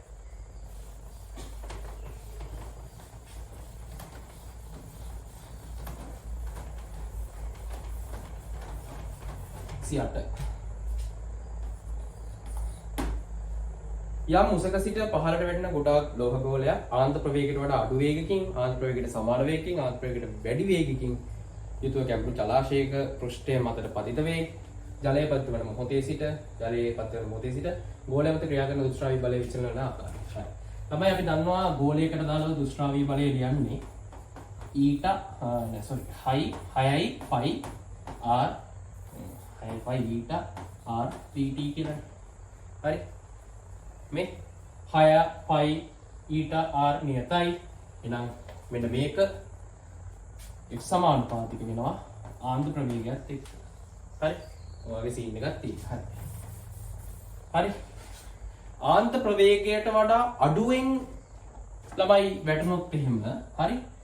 දුෂ්ටාවී බලයේ උපරිමෙන්නේ ආන්ත ප්‍රවේගය ගත්තට පස්සේනේ. මොකද ඕගොල්ලෝ දන්නවා අංශුව මෙහෙම දැන් මේ ද්‍රවයක් කියලා හිතන්න. පල්ලෙහාට බර ක්‍රියා කරනවා සුදුකුරු කරපම ක්‍රියා කරනවා මෙන්න මෙහෙම උඩට F බලයක් ක්‍රියා කරනවා. හරි. දුෂ්ටාවී බලය. හරි. මොමනේ මොකද වෙන්නේ අංශුව හරි දැන් වැටෙන්න ත්වරණින් යන්න යාගේ ප්‍රවේගය වැඩි වෙනවා. ප්‍රවේගය වැඩි වෙද්දී දුෂ්ටාවී බලය වෙනවා. මොකද umg කියන ඒවා හරි නියත. මෙයාගේ ප්‍රවේගය වැඩි වෙද්දී දුෂ්ටාවී බලය නියත මේ වැඩි වෙනවා. හරි. ඔහොම ගිහිල්ලා u ධන f දුෂ්ටාවී කියන එක mg ට සමාන වුණාම පස්සේ මොකද වෙන්නේ? ඒකාකාර ප්‍රවේගයෙන් ගමන් කරනවා. හරි. ඔය වගේ දෙයක් නෙවෙන්නේ. හරි. හරි. ඉතින් බලන්නකෝ. පළවෙනි එක වැටෙන්නේ ආන්ත ප්‍රවේගයට වඩා අඩු ප්‍රවේගයකින්. තමයි ආන්ත ප්‍රවේගයට වඩා අඩු ප්‍රවේගයකින් අංශුව වැටුනහම තවමත් f දුෂ්ටාවී බලය. හරි. තවමත් මොකද වෙන්නේ? u ධන f දැන් ඒට අදාළව ඒට අදාළව හරි u ධන f දුෂ්ටාවී බලය අපිට ලියන්න පුළුවන් 6යි පයි eta r v හරි සහ mg හරි u මෙයා නියතයි මෙයා නියතයි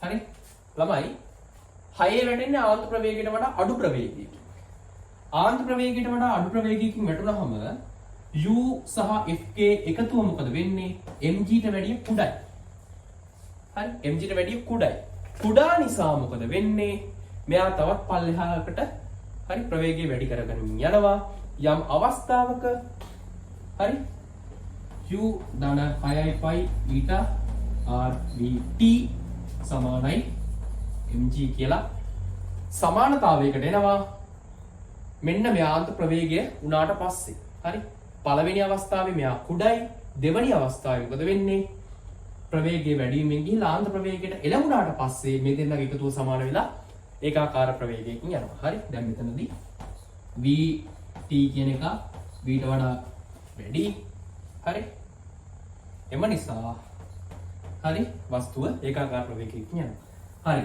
vt මෙතන වැඩි කියලා කියන්නේ ළමයි මේ අවස්ථාවට වැඩි මේ අවස්ථාවේ ක්‍රියාත්මක වෙන දුෂ්ට්‍රාවී බලය වැඩි දුෂ්ට්‍රාවී බලය වැඩි ඒ කියන්නේ පළවෙනි අවස්ථාවේදී හරි දැන් මෙයා දුෂ්ට්‍රාවී බලයනේ හරි දැන් මම මෙයාට f1 කියලා ගන්නම්කෝ මෙයා f2 කියලා ගන්නම්කෝ එම නිසා f1 f2 කියන එක f1ට වඩා වැඩි හරි පේනව නේද තමයි බෝඩ් එක හරි පේනවා හරි එහෙනම් මොකද වෙන්නේ පළවෙනි අවස්ථාවේදී f2 බලයක් තිබ්බා දෙවෙනි අවස්ථාවේදී ඒක f1ට ආවා f1 දෙවෙනි අවස්ථාවේ f2 ඔන්න ඔය ඒට අදාළව b ට අදාළව මොකද වෙන්නේ u ධන හරි 6pi eta rv t කියන කෙනා දැන් ඉන්නවා මොකද b කියලා කියන්නේ ආන්ත ප්‍රවේගයට සමාන ප්‍රවේගයකින් වැටෙන කෙනෙක් එහෙනම් u ධන 6pi eta rv t සමාන වෙනවා mg ට මොකද මූ වැටෙන්නේම ආන්ත ප්‍රවේගයෙන් එහෙනම් සමානයි එහෙනම් කාලයත් එක්ක බලය වෙනස් වෙන්න ඕනේ නැහැ මූ ඒකාකාර ප්‍රවේගයකින්ම ගමන් කරන්නේ ft දැන් මෙතන f දුෂ්ට්‍රාවී බලය කාලය මෙතන f දුෂ්ට්‍රාවී බලය කාලය c ගේ හරි u ධන 6pi eta r v දැන් මොකද වෙන්නේ මේක විශාල mg ට වැඩිය මොකද මූ වැටෙන්නේ ආන්ත ප්‍රවේගයට වඩා වැඩි ස්පීඩ් එකකින් හරි v කියන කෙනා v t ට වැඩිය ලොකුයි හරි මෙහෙම හරි v කියන කෙනා v t ට වැඩිය ලොකුයි එම නිසා u ධන 6pi eta r v t කියන කෙනා මොකද වෙන්නේ v කියන කෙනා mg ට වැඩි එහෙනම් u ධන 6pi eta r v t mg ට සමාන වන තෙක් මුගේ බලය අඩු කරගන්නවා හරි තර මෙයා f1 කියලා ගත්තොත් f1 කියලා f3 කියලා ගත්තොත් u ධන 6pi eta r v t සමාන mg මෙයා f4 කියලා ගත්තොත් මොකද වෙන්නේ f4 කියන එක්කෙනා f3ට වැඩිය කුඩයි එහෙනම් කාලයත් එක්ක හරි දුෂ්ට්‍රාවී බලය මෙන්න මෙහෙම අඩු වෙන්න ඕනේ එතන f3 එතන f4 ඔන්න ඔය විදිහට එන්න ඕනේ හරි තේරුණාද හරි කොහොම ඔය විදිහට ඕක සිද්ධ වෙන්න ඕනේ හරි මේක ලියා ගන්නකො ඒ අනුව උත්තරේ එන්නේ අංක 2 උත්තරේ එන්නේ අංක 2 a ට අදාළ ප්‍රස්ථාරය මේක b ට අදාළ ප්‍රස්ථාරය මේක c ට අදාළ ප්‍රස්ථාරය මේක හරි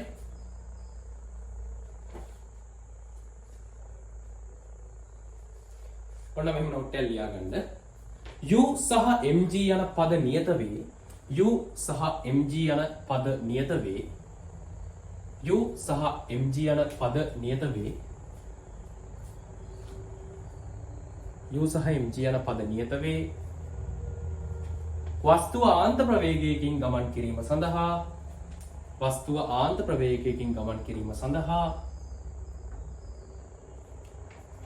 u ධන f දුෂ්ට්‍රාවී සමානයි mg විය යුතුයි. u ධන f දුෂ්ට්‍රාවී සමානයි mg විය යුතුයි. හරි. එතකොට a ගේ මොකද කරන්නේ? වැටෙද්දී මේ ප්‍රවේගයට වඩා අඩුයි. හරි. මේ ප්‍රවේගය මේ vt කියන ප්‍රවේගයට වඩා කියන්නේ vt කියලා කියන්නේ ආන්ත ප්‍රවේගය. ආන්ත ප්‍රවේගයට වැඩිය ඒ අවස්ථාවේදී වැටෙන ප්‍රවේගය අඩුයි. එම නිසා u සහ දුෂ්ට්‍රාවී බලය එකතුව mg ට වැඩිය අඩුයි. එහෙනම් යා කාලයත් එක්ක වේගය වැඩි කරගෙන දුෂ්ට්‍රාවී බලය වැඩි කරගෙන උඩුකුරු තෙරපේ සහ දුෂ්ට්‍රාවී බලය එකතුව mg ට සමාන කරගෙන ඒකාකාර ප්‍රවේගයකින් යනවා. එතකොට කාලයත් එක්ක මේ දෙන්න නියත කොට දුෂ්ට්‍රාවී බලය වැඩි වෙන්න ඕනේ. ඒ ආන්ත ප්‍රවේගයකට වැඩිය අඩුවෙන් වැඩෙන අවස්ථාව. ආන්ත ප්‍රවේගයට සමානව වැටුනොත් එහෙම කරන්න කිසිම දෙයක් නැහැ. මේ දෙන්න මෙයා ඒකාකාර ප්‍රවේගයෙන්මයි ආරම්භයේ ඉඳන් ගමන් කරන්නේ. මොකද මේ දෙන්නම දැනටම සමාන වෙලා ආන්ත ප්‍රවේගයෙන් වැටෙන්නේ. ආන්ත ප්‍රවේගයට වඩා වැඩි ප්‍රවේගයකින් වැටුනහම ආරම්භයේදීම u සහ දුෂ්ට්‍රාවී බලය කියන එකේ එකතුව mg ට වැඩි. දැන් මොකද වෙන්නේ? දැන් ඒ කියන්නේ දැන් උඩට තියෙන බලය එකපාරට වැඩි වෙනවා. හරි? යටට තියෙන බලයට වඩා. එහෙනම් මෙයා මන්දනයේ වෙවි ප්‍රවේගය අඩු කරගෙන ඇවිල්ලා නැවත u ධන 6යි ඊට v කියන එක v t කරගන්නවා. mg ට සමාන කරනවා. එතකොට පළවෙනි අවස්ථාවේ c ප්‍රකාශනයට අදාළව පළවෙනි අවස්ථාවේදී දුෂ්ට්‍රාවී බලය වැඩි. එයා කාලයත් එක්ක දුෂ්ට්‍රාවී බලය අඩු කරගෙන ඒකාකාර ප්‍රවේගයකින් ගමන් කරනවා. එතකොට c ප්‍රකාශනයට අදාළව කලින් බලයට වැඩිය පස්සේ එන බලය අඩු වෙන්න ඕනේ. a ගේ කලින් බලයට වැඩිය පස්සේ බලය වැඩි වෙන්න ඕනේ. b ගේ කාලයත් එක්ක බලය වෙනස් වෙන්නේ නැහැ. c ගේ කලින් බලයට වැඩිය පස්සේ බලය අඩු වෙන්න ඕනේ. යන උත්තරේ එන්නේ අංක 2. ආන්සර් එක 2. හරි. ලියාගත්ත කියලා හිතන්න ඈ. ලියාගත්ත නැත්නම් පෝස්ට් කරලා නැවත ලියා ගන්න. අපි 29 වෙනි ගැටලුවට යමු. 29.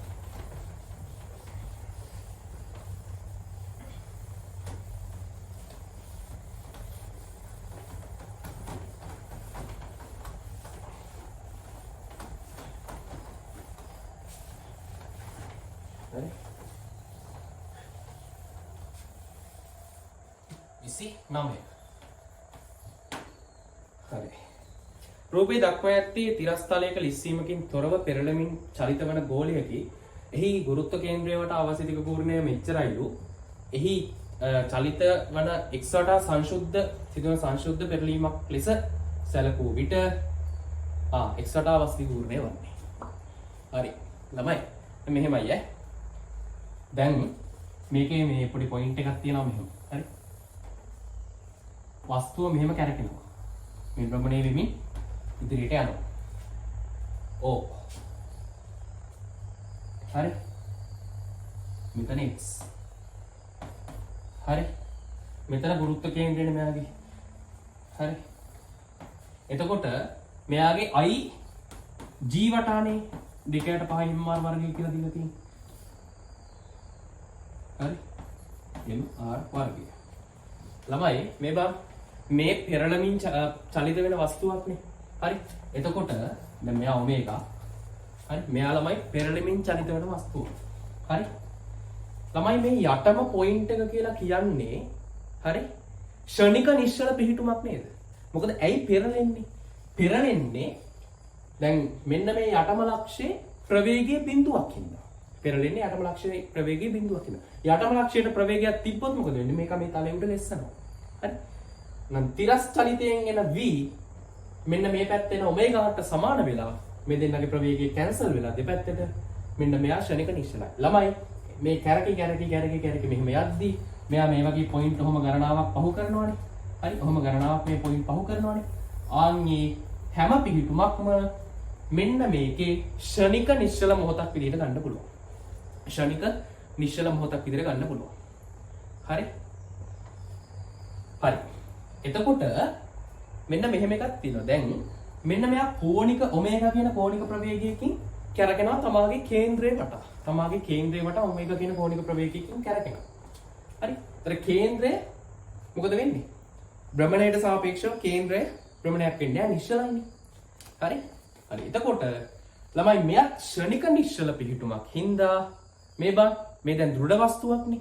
දෘඩ වස්තුවක් නම් දැන් මෙයාගේ කේන්ද්‍රයට සාපේක්ෂව මෙයා ඔමේගා කෝණික ප්‍රවේගයෙන් කැරකෙනවා නම් මෙයා ක්ෂණික නිශ්චල පිහිටුමක් හින්දා මෙයාට සාපේක්ෂව මෙයා කැරකෙන්නත් ඕනේ ඔමේගා කෝණික ප්‍රවේගයකින්ම තමයි. හරි. ඔමේගා කෝණික ප්‍රවේගයකින්ම තමයි. තේරුණා? හරි. ඒක මේ ටිකක් අර පොඩි ට්‍රිකි පොයින්ට් එකක්. හරි. ඔමේගා කෝණික ප්‍රවේගයෙන් තමයි මෙයා කැරකෙන්නත් ඕනේ. හරි. හරි. එතකොට දැන් මෙයාට සාපේක්ෂව මේ ෂණික මොහොත දැන් මේකේ කැරකීමේ ෆොටෝ එකක් ගහලා කියලා හිතන්නකො. ඒතර ෂණික පිහිටුම මොහොතේදී මෙයාගේ කෝණික ප්‍රවේගයත් ඔමේගාම තමයි. හරි. ඔමේගාම තමයි. හරි. එතකොට දැන් අපි මේ දෙන්නගේ දැන් මෙයාගේ අවස්ථි පූර්ණනේ අහන්නේ. Ix තමයි අහන්නේ. හරි. ළමයි මෙයාගේ කෝණික ප්‍රවේගයක් ඔමේගා. මෙයා කැරකෙමින් පවතින සත්‍ය කෝණික ප්‍රවේගයක් ඔමේගා. එතකොට ළමයි මෙයා මේ අක්ෂය ඔස්සේ බැලුවත් x අක්ෂය ඔස්සේ බැලුවත් එයාගේ චාලක ශක්ති සමානයි. චාලක ශක්ති සමානයි. මොකද මෙයා ඔමේගා කෝණික ප්‍රවේගයෙන් කැරකෙන්නේ. මෙයාගේ සුද්ධ භ්‍රමණයක් තියෙන්නේ මේ x ට.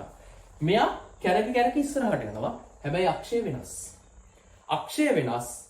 හරි. දැන් බලන්න මෙයාගේ i 2.5යිනේ. හැබැයි මෙතෙන්ට එද්දී ඒක අනිවාර්යෙන් වැඩි වෙන්න ඕනේ. ඇයි? ස්කන්ධ ව්‍යාප්තිය දැන් කලින් ඕට සාපේක්ෂව r දෙපැත්තට. දැන් x සාපේක්ෂව 2r වෙනවා. i වැඩි වෙන්න ඕනේ. හරි. ඔමේගා නියතයි. මොකද ඔමේගා වෙනස් වෙන්නේ නැහැ. මේක තමයි කෝණික ගම්මිතා සංසිතිය එහෙම මුකුත් නැහැ. අක්ෂ දෙකක් මාරු වෙලා මේ තියෙන්නේ. සලකලාද? අක්ෂ දෙකක් මාරු කරලා මේ තියෙන්නේ.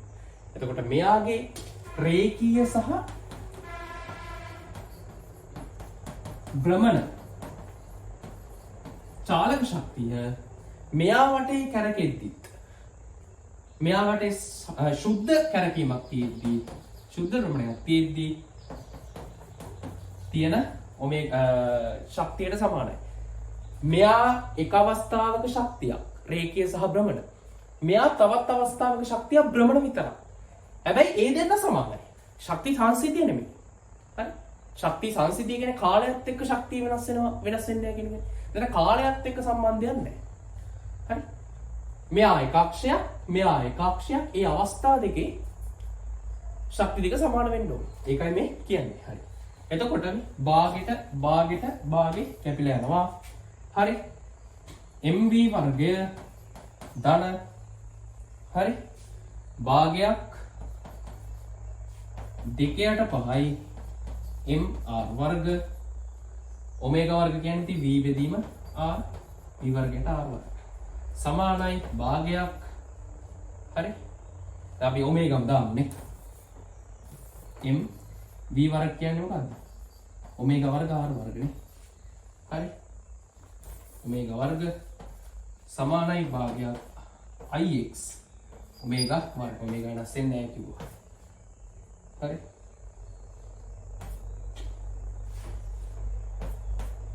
හරි නම් භාගයක් ix ට මට එනවා ළමයි කීයද 6 බෙදීම sorry භාගයක් ix ට මට එන උත්තරයක් 1/5ක් mr වර්ග ධන mr වර්ග හරි 6 බෙදීම 5ක් කොහෙද වෙන තුනක් භාගයක් mv වර්ගය භාගයක් i හරි 2/5යි ඔමේගා mr වර්ග ඔමේගා වර්ග සමානයි භාගයක් ix ඔමේගා වර්ග හරි එහෙනම් mr වර්ගය ධන 2/5යි mr වර්ග හරි ඔය වගේ එකක් එනවා හරි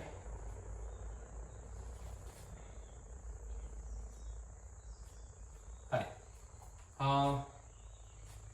පොඩි තැනක් වැරදුනා වගේ තේරෙනවා ළමයි.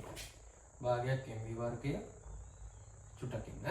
භාගයක් mv භාගයක් හරි වර්ගය සමාන භාගයක් ix ඔමේගා වර්ග.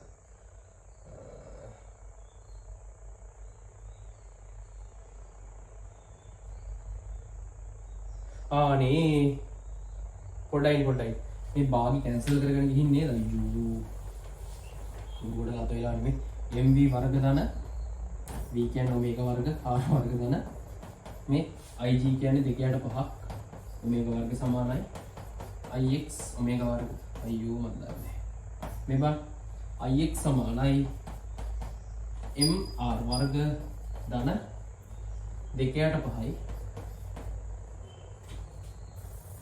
2/5යි හරි mr වර්ග එහෙනම් ix ට උත්තරයක් එනවා කීයද 7/5 mr වර්ග හරි ඕම වගේ තමයි ඉන්නේ ළමයි උත්තරේ ආන්සර් එක 4 හරි ළමයි මේක හදන්න මෙහෙම ක්‍රමයකුත් තියෙනවා ඔය කැම්පස් එකේ තියෙනවා පැරලල් ඇක්සිස් තියරම් කියලා එකක් ඒ කැම්පස් ගියාම ගන්නවා ix ඒ කියන්නේ ඕනම අක්ෂයක් වටා අපිට අවශ්‍ය තිගූර්ණය හොයන්න පුළුවන් හරි මේ එහෙම දාන්න එපා මේ විභාගෙට හරි එයාගේ ගුරුත්ව කේන්ද්‍රයේ ඉඳන් එයාගේ ගුරුත්ව කේන්ද්‍රයට අදාළව එයාගේ අවශ්‍ය ගුරුත්වය දන mr වර්ගය කියන්නේ. හරි. ඉතින් ig කියලා කියන්නේ මේකමයි නේ තියෙන්නේ. මේ mr වර්ගය දන ig කියලා කියන්නේ 2/5 mr වර්ගය. එකතු කරපුවම මේක එනවා.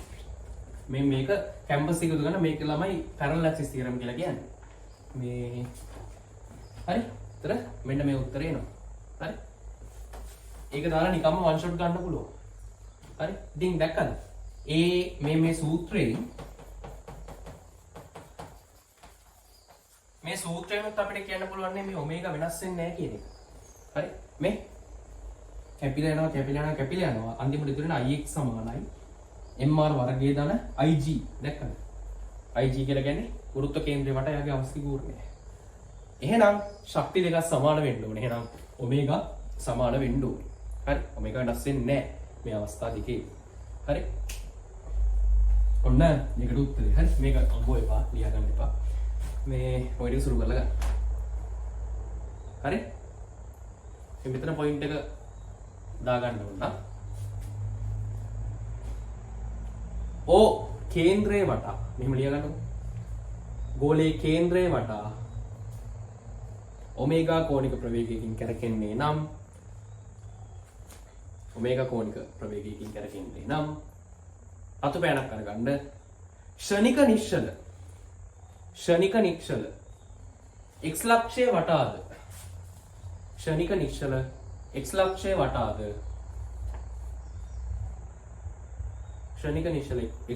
වටාද ගෝලය ඔමේගා කෝණික ප්‍රවේගයකින් කැරකෙනවා. මොකද අපි ළමයි මෙතෙන්ට සාපේක්ෂව මෙයාගේ මෙතන භ්‍රමණය බැලුවොත් එහෙම මෙහාට ඔමේගා නේ මෙහාට ඔමේගා.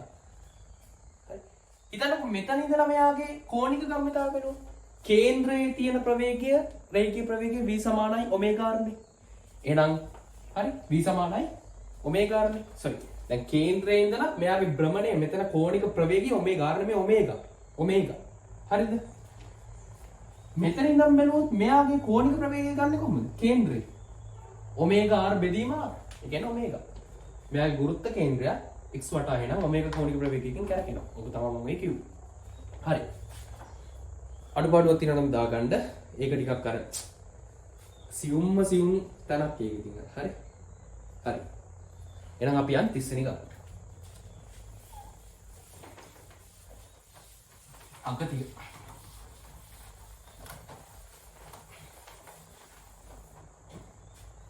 මේ 30.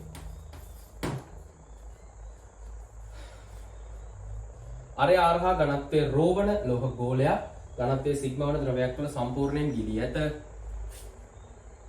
ද්‍රවය තුළ ඉහළට E විද්‍යුත් ක්ෂේත්‍රයක් ඇති කළ විට ගෝලය ද්‍රවය තුළ ඉපිලී ලෝහ ගෝලය ආරෝපණය වන්නේ. අරය ආරහා හරි ඝනත්වයේ ρ.